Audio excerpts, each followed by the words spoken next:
அமெரிக்க அரசாங்கம் உக்ரைனுடைய குர்ஸ்க் பிராந்தியம் ரஷ்யாவினுடைய கைகளுக்குள்ள போயிடாம தடுத்து நிறுத்தணும் அப்படிங்கிறதுக்காக ரஷ்யாவுக்கு எதிராக ஒரு மிகப்பெரிய விஷ பரீட்சையிலேயே இறங்கியிருக்கிறாங்க.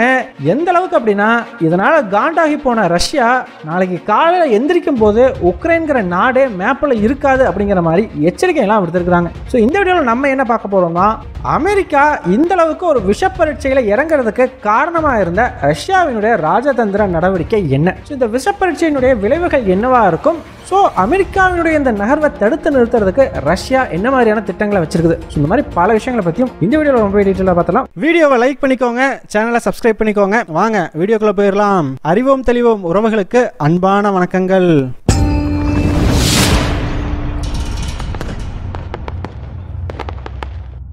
முதல் விஷயமா, தன்னுடைய ஆட்சியினுடைய கடைசி கட்டத்தில் இருக்கிற அமெரிக்க அதிபரான ஜோ பைடன் கடந்த வெள்ளிக்கிழமை அன்னைக்கு ஜப்பான் அதிபரான இஷிபா, தென்கொரியாவினுடைய அதிபரான யூன், இவங்க எல்லாருக்கூடையும் ஒரு பேச்சுவார்த்தை ஒன்று அவசரமாக நடத்தி இருந்திருக்கிறார்.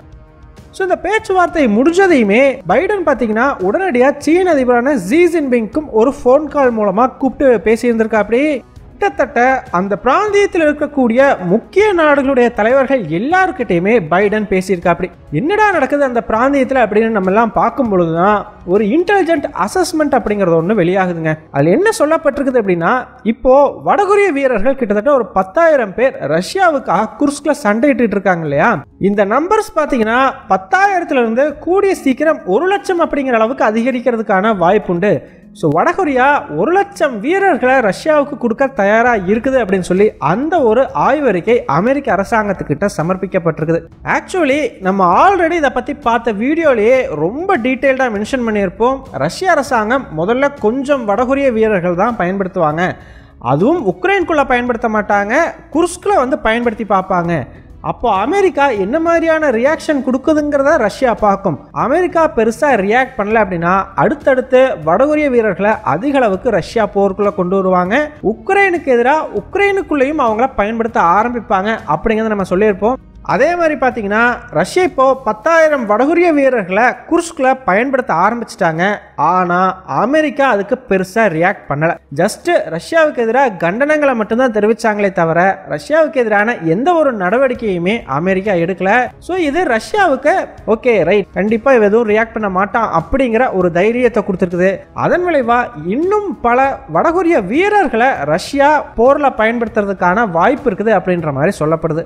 ஸோ யோசிச்சு பாருங்க, குர்ஸ்க் தான் இப்போ உக்ரைனுக்கு இருக்கக்கூடிய ஒரே ஒரு சின்ன நம்பிக்கையே. கண்டிப்பா நாளைக்கு ட்ரம்ப் வந்து ஒரு பேச்சுவார்த்தையை நடத்தினார் அப்படின்னா உக்ரைன் இந்த குர்ஸ்க்கு காரணம் காட்டி தான் கொஞ்சம் அந்த பேச்சுவார்த்தையில் தனக்கு சாதகமான விஷயங்களை வாங்கவே முடியும். அப்படி இருக்கும் பொழுது இப்பயே குர்ஸ்கில் கிட்டத்தட்ட ரஷ்ய வீரர்கள் வடகொரிய வீரர்கள்னு மொத்தம் 50,000 வீரர்கள் உக்ரைனுக்கு எதிராக சண்டையிட்டு இருக்கிறாங்க.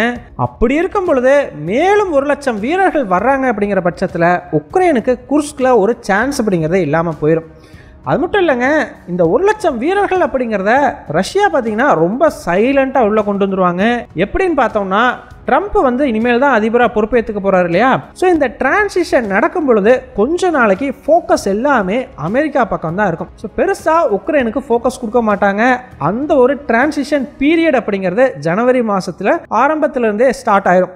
ஸோ கவர்மெண்ட் அஃபீஷியல்ஸெல்லாம் மாற்றுறது, புதிய நபர்கள் பொறுப்பேற்றுக்கிறது அப்படின்னு சொல்லி அந்த ஒரு சமயத்தை ரஷ்யா தங்களுக்கு சாதகமாக பயன்படுத்தி அந்த 1,00,000 வீரர்களை போருக்குள்ளே கொண்டு வந்தாங்கன்னா அமெரிக்கானால எதுவுமே பண்ண முடியாது.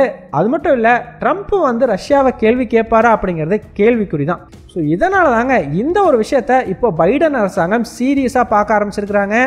ஏன்னா உக்ரைன் கையில் இருக்கக்கூடிய அந்த குர்ஸ்க் அப்படிங்கிற மாஸ்டர் கார்டையும் உக்ரைன் இழந்துடக்கூடாது. கண்டிப்பாக அந்த 1,00,000 வீரர்கள் உள்ள வந்தாங்கன்னா குர்ஸ்கையும் உக்ரைன் இழக்கிறதுக்கான வாய்ப்புகள் ரொம்ப ரொம்ப ஜாஸ்தி.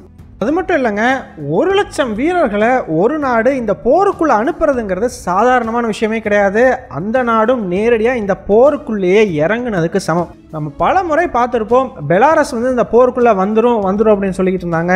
ஆனால் பெலாரஸ் இந்த போருக்குள்ளே வரல, அதுக்கு முன்னாடியே வடகொரியா இந்த போருக்குள்ளே வந்துடும் போல. ஸோ இதனால தான் அமெரிக்கா என்ன பண்ணியிருக்குதுன்னா அவசரமாக வெள்ளிக்கிழமை இன்னைக்கு கூப்பிட்டு ஜப்பான் அதிபர் மற்றும் தென்கொரிய அதிபர் கூட பேச்சுவார்த்தையெல்லாம் நடத்தியிருக்கிறாங்க. ஸோ அந்த பேச்சுவார்த்தையின் விளைவாக சைனாவுக்கு வடகொரியா மேலே பெரிய இன்ஃப்ளூயன்ஸ் அப்படிங்கிறது உண்டு. ஸோ சைனாவை ப்ரெஷர் பண்ணி வடகொரியாவை இந்த மாதிரி வீரர்களை உக்ரைன் போருக்கு அனுப்புறதை தடுத்து நிறுத்தலாம் அப்படின்னு சொல்லி அந்த பேச்சுவார்த்தையில் முடிவு பண்ணி தான் சீன அதிபரான ஜி ஜின்பிங்க்கும் ஜோ பைடன் வந்து கால் பண்ணி பேசியிருக்கா. அப்படி ஆனால் ஜி ஜின்பிங் என்ன சொன்னார் அப்படிங்கிறது தெரியல. மொத்தத்தில் அமெரிக்காவோட கோரிக்கையை அவங்க ஏற்றுக்கலை அப்படிங்கிறது மட்டும் தெளிவாக தெரியுது. ஸோ இந்த இடத்துல தாங்க அமெரிக்கா அவங்க பண்ண ஒரு பெரிய ஸ்ட்ராட்டஜிக் மிஸ்டேக் அப்படிங்கிறத உணர ஆரம்பிக்கிறாங்க.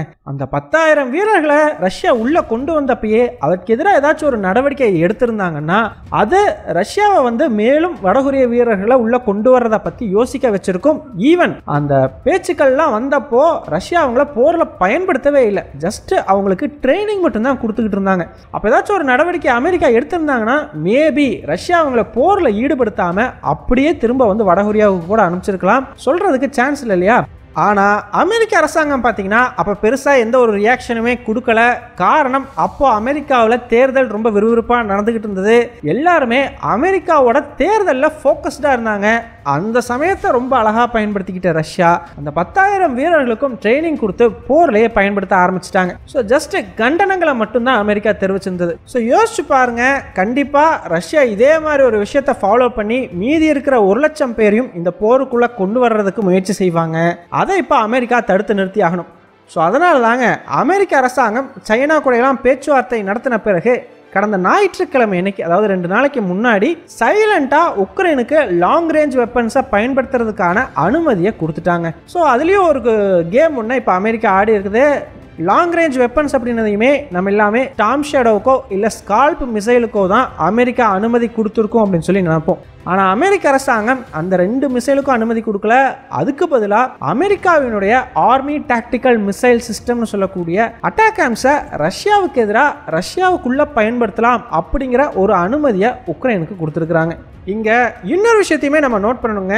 ஸ்டார்ம் ஷேடோ, ஸ்கால்ப் இது ரெண்டுமே க்ரூயிஸ் மிசைல் தான். ரெண்டும் கிட்டத்தட்ட ஒரே மிசைல் தான். ஸோ க்ரூயிஸ் மிசைலை வச்சு தாக்குதல் நடத்தும் பொழுது ரஷ்யாவுக்குள்ளே உக்ரைனால் ரொம்ப டீப்பாக ஸ்ட்ரைக் பண்ண முடியும்.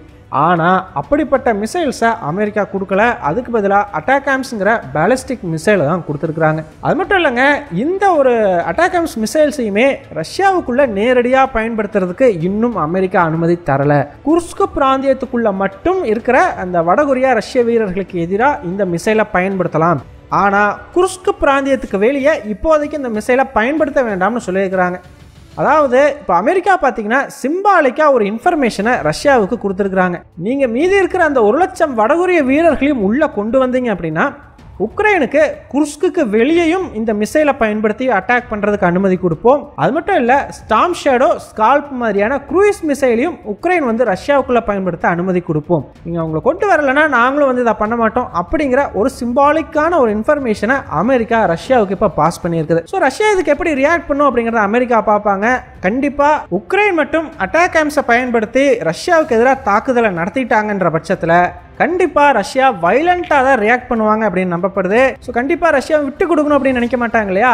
ஆல்ரெடி பைடனுக்கு பார்த்தீங்கன்னா ஒரு இன்டெலிஜென்ஸ் அசஸ்மெண்ட்டும் வந்து கொடுக்கப்பட்டிருக்குது.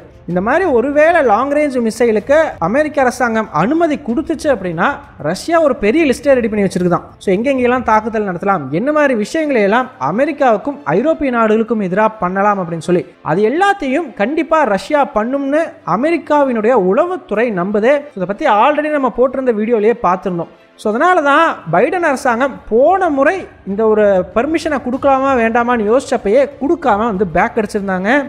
இப்பையும் அதே பயம் அமெரிக்காவுக்கு இருக்குது. ஆனால் வேற வழி இல்லை, ஏதாச்சும் ஒரு வகையில் ரியாக்ட் பண்ணி தான் ஆகணும் அப்படிங்கிறதுனால தான் இந்த ஒரு முடிவு அப்படிங்கிறத எடுத்துருக்காங்க. ஸோ அமெரிக்காவே பார்த்தீங்கன்னா இந்த அட்டாகாம்ஸ் அப்படிங்கிறது ரஷ்யாவுக்கு எதிராக பெருசாக எஃபெக்டிவாக இருக்க போகிறது இல்லைன்னு அவங்களே வந்து இப்போ சொல்லியிருக்கிறாங்க.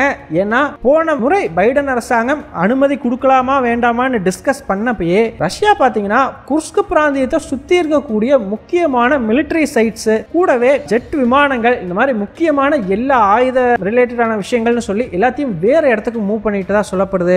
ஸோ என்னதான் இந்த அட்டாகாம்ஸை பயன்படுத்தி உக்ரைன் அட்டாக் பண்ணாலும் ரஷ்யாவோட மிலிட்ரி டார்கெட்ஸ் மேலே பெருசாக எந்த ஒரு எஃபெக்டையும் இதனால் உருவாக்க முடியாது. அது மட்டும் இல்லை, ரஷ்யாவும் ஏர் டிஃபென்ஸ் சிஸ்டம் அப்படிங்கிறத மேபி ரெடி பண்ணி வச்சுருந்துருக்கலாம். அதுவும் நம்ம பார்த்தோம் அப்படின்னா தான் தெரியும். அது மட்டும் இல்லைங்க, இங்கே இருக்கக்கூடிய இன்னொரு மிக முக்கியமான பயமே ரஷ்யா எங்கேயாச்சும் அணு ஆயுதத்தை பயன்படுத்திடுமோ அப்படிங்கிறது தான். ஏன்னா ரஷ்யா தன்னோட நியூக்ளியர் டாக்ட்ரைன்லயே ஒரு பெரிய சேஞ்ச் அப்படிங்கிறத பண்ணியிருக்கிறாங்க. அமெரிக்கா மற்றும் ஐரோப்பிய நாடுகளை சேர்ந்த ஏதாச்சும் ஒரு கன்வென்ஷனல் வெப்பன் ரஷ்யாவுக்கு எதிராக பயன்படுத்தப்பட்டாலே அந்த நாடு ரஷ்யாவுக்கு எதிராக போர்ல ஈடுபட்டு இருக்கிறதா கருதப்படும் சொல்லியிருக்கிறாங்க. சோ இப்போ உக்ரைன் வந்து இந்த அட்டாகாம்ஸை பயன்படுத்தி ரஷ்யாவுக்குள்ள தாக்குதல் நடத்தினாங்க அப்படின்னா அமெரிக்காவே நேரடியா ரஷ்யா கூட போர்ல இருக்கிறதுக்கு சமம். அது மட்டும் இல்லை, இந்த மாதிரியான கன்வென்ஷனல் வெப்பனை பயன்படுத்தினா கூட நாங்கள் அணு ஆயுதத்தை பயன்படுத்துவோம் அப்படின்ற மாதிரி தான் அந்த நியூக்ளியர் டாக்ட்ரைனே சேஞ்ச் பண்ணப்பட்டிருக்குது. ஸோ ரஷ்யா எங்கே உக்ரைனுக்கு எதிராக அணு ஆயுதத்தை பயன்படுத்திடுவாங்களோ அப்படிங்கிற ஒரு பயம் மேற்குலக நாடுகள் மத்தியில் நிலவுது. ஸோ ரஷ்யாவில் இருக்கக்கூடிய லா மேக்கர்ஸ்லாம் பார்த்தீங்கன்னா ஆல்ரெடி மிரட்டல் விடுக்க ஆரம்பிச்சிட்டாங்க. அட்டாகாம்ஸை மட்டும் உக்ரைன் பயன்படுத்திட்டாங்கன்னா அடுத்த நாள் காலையில் விடிஞ்செழுந்து பார்க்கும் பொழுது உக்ரைன்கிற நாடே சின்னாபின்னமாக போயிருக்கும், அதுக்கு நாங்கள் கேரண்டி அப்படிங்கிற மாதிரிலாம் வந்து சொல்ல ஆரம்பிச்சிருக்கிறாங்க. அது மட்டும் இல்லைங்க, அமெரிக்க ஆயுதத்தை பயன்படுத்தி ரஷ்யாவுக்குள்ள தாக்குதல் நடத்தப்பட்டா அமெரிக்காவும் நேரடியாக போருக்குள்ள ஈடுபட்டதுக்கு சமம்னு ரஷ்யா சொல்லியிருக்கிறாங்க இல்லையா.